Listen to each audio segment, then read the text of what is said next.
नहीं चले। राम राम साहब, बढ़िया।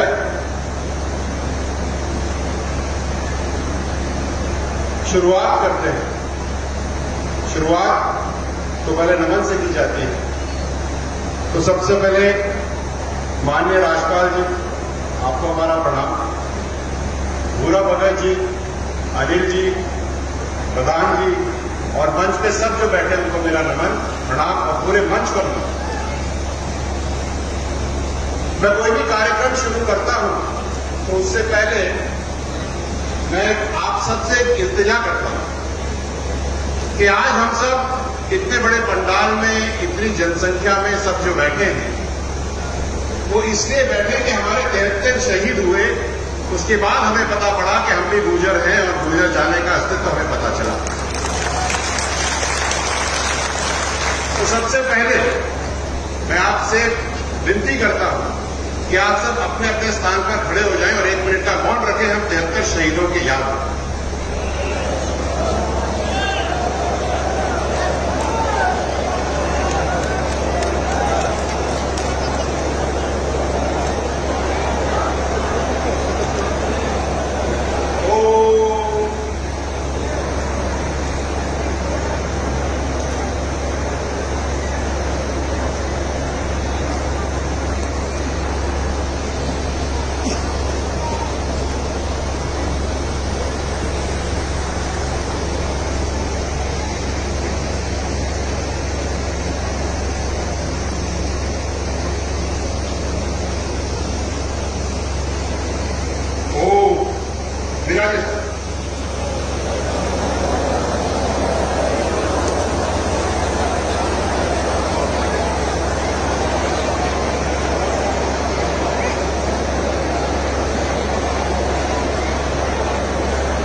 मैं कोई भाषण नहीं दूंगा, मैं आपसे अपने मन की बात करूंगा, क्योंकि मैं तो परिवार में बैठा हूं। तो जो घर में बैठे होते हैं भाषण नहीं दिया करते, बातचीत किया करते।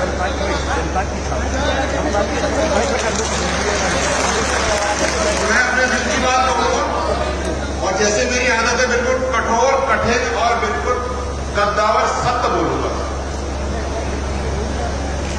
तो शुरुआत मैं इस बात से करूंगा कि कल का जो दिन रहा, कल 12 तारीख थी, कल स्वर्गीय हरप्रसाद जी जो कर्नल साहब के दाहिने बाइने हर तरह के हाथ थे, जिनको उनका हनुमान भी कहा जाता है, उनकी पहली बरसी थी। मैं आप सबको ये बताना चाहता हूं कि आज हम यहां नहीं हैं और ना होते अगर स्वर्गीय हरप्रसाद जी ने कर्नल साहब का दामन और हाथ इस तगड़े तरीके से नहीं थामा होता। तो उनको मेरी तरफ से बहुत बहुत नमन। और आज पवन को और जितने भी लोग यहां पर ये पूरा जो ऑर्गेनाइज किया उन सबको बहुत बहुत धन्यवाद कि इन्होंने ये सोचा। और मैं उन महाशय, उन राव जी को भी मैं बहुत बहुत धन्यवाद देता हूं जिन्होंने कहा कि जमीन खरीदने की जरूरत क्या है, मैं तो अपनी दे देता हूं, मेरे तो 3 बच्चे सरकारी नौकरी में लगे। हमें उनका धन्यवाद देना चाहिए जिन्होंने हमारे समाज के लिए आगे बढ़कर उम्मीद से ज्यादा किया। इसलिए मैं केवल उन 73 शहीदों को याद नहीं करता, मैं उनके परिवारों को भी याद करता हूं जिनके घर में आज वो नहीं है। और उस विधवा को याद करता हूं, उस वीरांगना मां को याद करता हूं, उस बच्चे को याद करता हूं जिसके पास उसका पिता नहीं है, उस भाई को याद करता हूं जिसके पास आज उसका भाई नहीं है। तो हमारा तो कुछ भी नहीं है, आपने जो योगदान दिया, इन 73 परिवारों ने जो योगदान दिया, इसका कोई सानी नहीं है।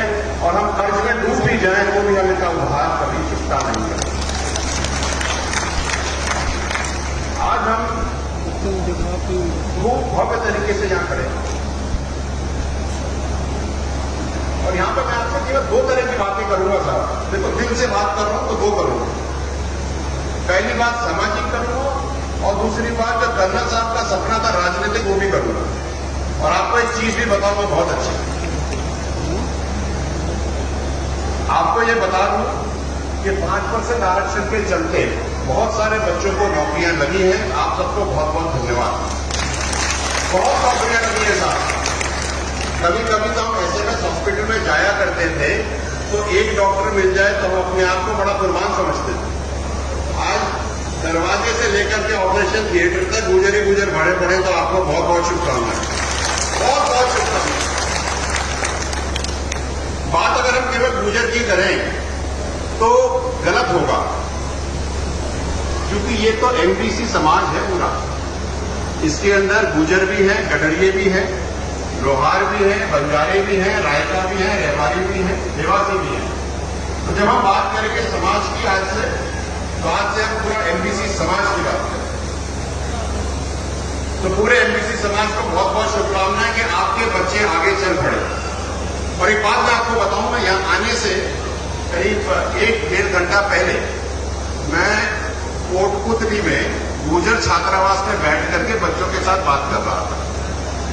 और वहां पर जो कुमावत महिला खाना बना रही थी 150 बच्चों के लिए, रोज रोटियां बनाती है, उसकी बेटी थी पूनम कुमावत। उससे मिलकर आ रहा हूं मैं भी।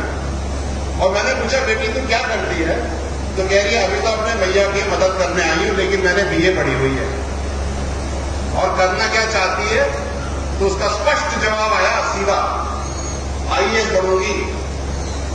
ये है कर्नल साहब की सोच की ताकत कि एक लड़की अपने मां के साथ भट्टी के बगल में बैठ करके ये सपना देख रही है कि मैं आईएएस बनूंगी। नंबर उसने मुझे दिए, मैं उसकी मदद करने की पूरी कोशिश करूंगा।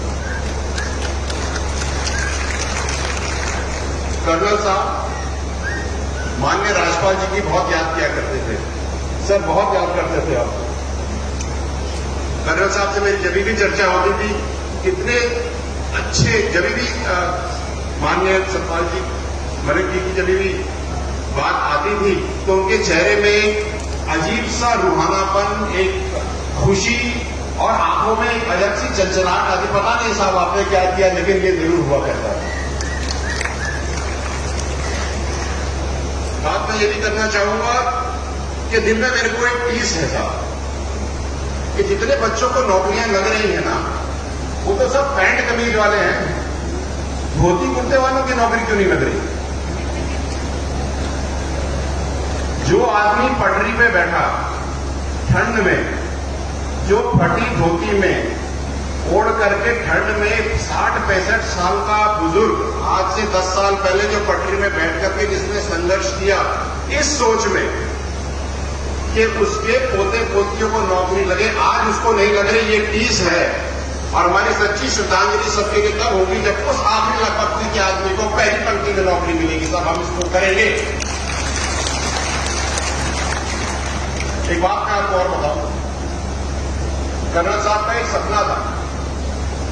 सपना ये था कि राम प्यारी, एक सपना तो हमने सब सुना है कि राम प्यारी आएगी, दरवाजा खोलेगी कलेक्टर बनकर के, ये सपना हमने सब सुना। दूसरा सपना मैं आपको आज सुना देता हूं, जिन्होंने नहीं सुना।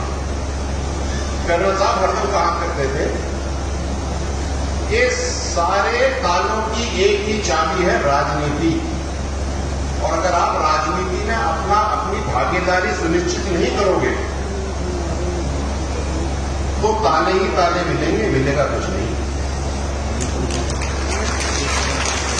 और हम आज मूक दर्शक होकर के बंद तालों को रोज देखते हैं, ये सोच करके ये स्वतः ही खुल जाएंगे, लेकिन खुद खुलने वाले ताले आज तक याद नहीं हुए साहब। या तो वो किवाड़ ही नहीं लगा, या वो ताले ही नहीं बने।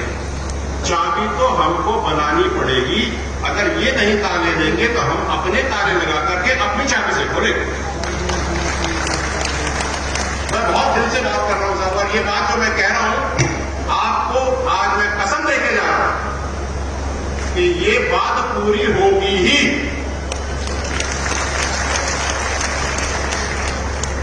पिछले कुछ दिनों पहले जब कर्नल साहब के मैं वीडियो देख रहा था पुराने, करीब 8 महीने पहले उन्होंने एक वीडियो डाला था, उसमें उन्होंने कहा था कि एमबीसी समाज बलभूल हो रही है। बलभूल मतलब क्या? राजस्थान में 200 विधानसभाएं हैं और जो मीडिया वाले बंधु हैं बड़े ध्यान से इसको समझ लें और लिख लें, क्योंकि आज एक नई पहल की शुरुआत हो रही है। 200 में से 73 विधानसभाएं एमबीसी समाज काबिज करता है साहब, अर्थात 36% विधानसभाएं राजस्थान की जीत या हार का जिम्मेदार एमबीसी समाज का वोटर है। ये बात सब लोग कान खोल करके, दोनों बात खोल करके सुन लें, क्योंकि जो समाज 36% विधानसभाओं में जीत हार काबिज करता है, उसका असल में राजनीतिक मानचित्र में अस्तित्व क्या है? एक कहावत है, निर्बटे सन्नाटा। आप कहां हो ही नहीं, मन ही मन मौज कर रहे हो, बाजार का तो भाव ही को नहीं पूछो, पता ही नहीं है लोग का है। 52 से 58 हजार वोटर है कोटपुतली विधानसभा में। 52 से 58 एमएलए नहीं बना भैया। कहा कर रहे हो?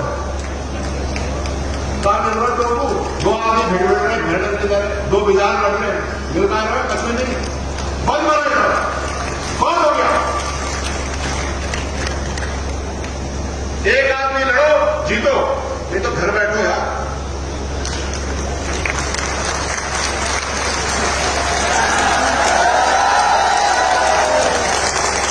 मैं दिल से बात कहूंगा, बिल्कुल सच कहूंगा, समझ में आए तो बता देना, नहीं सके तो उतर जाएंगे। आपके पास मांडरगढ़ में 45,000 वोटर हैं गुजरों के, सहाड़ा में 60,000 गडरिए मिलाकर के गुजरों के साथ 60,000 वोटर हैं। छबड़ा में 55,000 वोटर हैं एमबीसी समाज के। इनको तो कभी टिकट मिला ही नहीं, ये तो कभी एमएलए बनी। मेरी बात समझो आपके, मैं कह रहा हूं। बात ये भी आती है, गडरिया समाज है 75 साल से, सुनो मेरी बात ध्यान से, 75 साल से गडरिया समाज का एक भी एमएलए नहीं है, वो भी एमबीसी के हैं। 75 साल से एक भी प्रतिनिधित्व नहीं है विधानसभा में, लोकसभा में। और 75 साल में पहली बार गडरिया समाज का एक पार्षद बनाया भरतपुर में, वो भी मनोनीत। इससे ज्यादा विडंबना किसी एमबीसी समाज की क्या हो सकती है कि तुम हो लेकिन हो कहां, कौन? और एक बात और बताऊं आपको, मैं निवेदन करके जाता हूं सबको कि एमबीसी को आगे बढ़ाओ, व्यक्ति विशेष को मत बढ़ाओ, मर जाओगे। व्यक्ति विशेष को बढ़ाओगे तो वो हो जाएगा जो आज बैठे हो, लोगों की लड़ाइयों में पिस जाओगे, राजनीति चाबी आएगी नहीं, फिर 5 साल के लिए साइड में बैठ जाओगे। चाबी उठाओ और ताला खुद खोलो, समय आ गया। एक बात और, आज राजस्थान में हमारे 8 विधायक हैं, मैं खुल के कह रहा हूं साहब, बिल्कुल स्पष्टता से कह रहा हूं, सुन लो, किसी को बुरी लगे भला, समाज हित में जो कह दे वो सही है। आपके पास 8 विधायक हैं, हम लड़कों की लड़ाइयां लड़ रहे हैं, इनमें से 8 विधायक ने एक भी समाज के मुद्दे पे सामने खड़े होकर के आवाज नहीं लगाई। जब हम पटरी पे आंदोलन करते हैं, हमारे समाज का एक भी नेता जो या तो इलेक्शन लड़ा हो या इलेक्शन हारा हो या जीता हो, कभी पटरी पे नहीं आया। तुम्हारे संघर्ष में उसने साथ नहीं दिया और तुम जाकर के उसको वोट दे देते हो, फिर बोलता हमारे को पूछ ही नहीं करता। क्यों पूछेगा? नहीं पूछेगा। सोचो समझो, नवी अनुसूची की बात आती है, लोकसभा की बात आती है, आपको बताओ, आप पैरों तले आपकी जमीन हिल जाएगी। जब नवी अनुसूची की बात आती है तो हमारी तो नवी अनुसूची में लोकसभा में तो हमारा भी सांसद बोलेगा ना, तो दूसरा तो बोलेगा नहीं। हमारे सांसद जो है नवी अनुसूची की बात 0R में बोलते हैं, उसका कोई औचित्य नहीं। मैं तो 0R में जाकर के ये कह दूं ना कि मुझे पराठे नहीं, मेरे को सूखी रोटी मिली है, तो मैं वो भी कह सकता हूं, उसका कोई औचित्य नहीं है। औचित्य तब होता जब आप उसको रिटन डाउन डॉक्यूमेंट करते हैं। और आपको ये बताऊं मैं, 0R में कुछ भी बोल दो, अरे बाकी बुराई वाकई से भाग गई, करते 0R में कह सकते, कोई फर्क नहीं पड़ता उसका। फर्क इस बात का पड़ता कि चलती लोकसभा में आपने रिटन क्वेश्चन करके पूछा क्या? जिस व्यक्ति ने पूछा, सुनो मेरी बात ध्यान से कान खोल के, जिस व्यक्ति ने लिख करके ये बात पूछी वो गुजर नहीं था साहब, वो मनोज राजौरिया था, करौली धौलपुर का सांसद। मेरी उम्मीद तो अपने सांसद थी, उसने तो कुछ कहा ही नहीं। अब मुझे बताओ मैं कौन से गणासे से अपना गला काटूं? हमारे लोग हमारी बात नहीं करेंगे, दूसरे लोग हमारी बात करेंगे, तो हम कौन से चुप्पू में जाकर बीमार बैठे? इसलिए इन सब चीजों को देखते हुए आज इस मंच से हम एमबीसी समाज की राजनीतिक पहचान का और की शुरुआत करते हैं। आज से चाहे पार्टी कोई भी हो, हमारे एमएलए और हमारे सांसद बनने चाहिए। आपको पता है 8 विधायक जिताने के लिए हमने गुजरों के 13 विधायक हरा दिए। अगर 8 और 13 होते तो 21 हो जाते। आज हम 21 होते, 13 की हमने बलि चढ़ा दी 8 के लिए। 8 क्या कर रहे तुम्हारे लिए, ये तुमको सोचना। मेरी बात थोड़ी सी अंदर लग रही होगी, राजनेताओं को थोड़ी बुरी लग रही होगी, लेकिन समाज इतने सच्चाई कह रहा है सबसे बड़ा पुण्य का काम है सर, मैं तो करूंगा। और इसके लिए आप मेरे को बाढ़ देना, कोई दिक्कत नहीं है, बाढ़ दो। लेकिन इतना मैं यहां से ऐलान करके जा रहा हूं, एमबीसी को हल्के में मत लेना। हम संगठित हैं, संगठित रहेंगे और एक एक चीज को आगे बढ़ाएंगे। मेरा मन यह है कि एमबीसी समाज की 30 से 35 एमएलए बनने चाहिए साहब।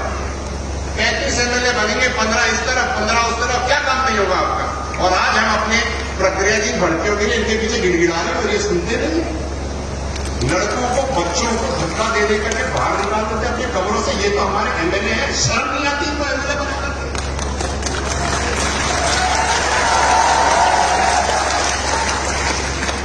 या तो इनसे कह दो कि भैया सुधर जाओ, नहीं तो हम सुधार देंगे।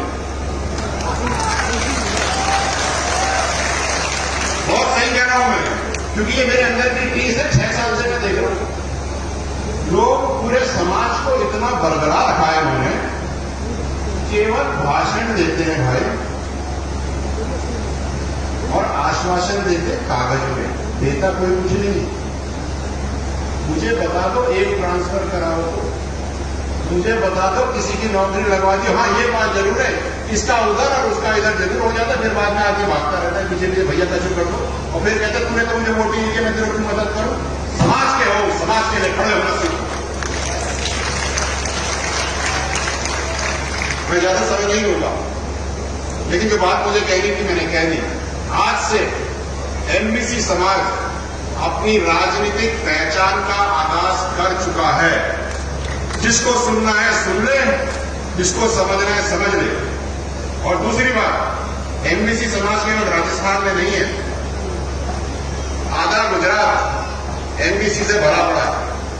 गडरी, गाडरी, रायका, रेवारी आधे गुजरात में भरे, सौराष्ट्र तक। आपका महाराष्ट्र, आंशिक महाराष्ट्र भरा है। आपका मध्य प्रदेश गुजर गडरियों से भरा पड़ा है। बंजारे उत्तर प्रदेश में 1 करोड़ के आसपास है। आप गडरियों की बात करो, आप गुजरों की बात करो, गुजरों की हिसाब कर लो। मलिक साहब तो मेरी बात मानेंगे। जम्मू कश्मीर से लेकर के, जम्मू कश्मीर में गुजर बकरवाल, आपके हिमाचल प्रदेश में, आपके पंजाब में गुजरों की भरमार है साहब। पगड़ी बांधते इसका ये मतलब नहीं गुजर नहीं। अमेठी में गुजर है, भरे पड़े हैं। पूरा का पूरा उत्तर प्रदेश, दिल्ली गुजरों में बसी है साहब। राजस्थान तो है, मध्य प्रदेश, बचा क्या?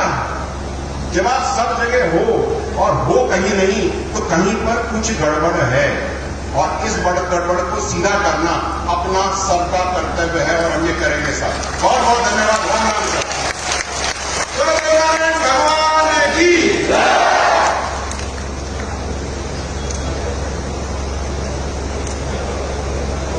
हेलो, बहुत बहुत धन्यवाद फैसला जी।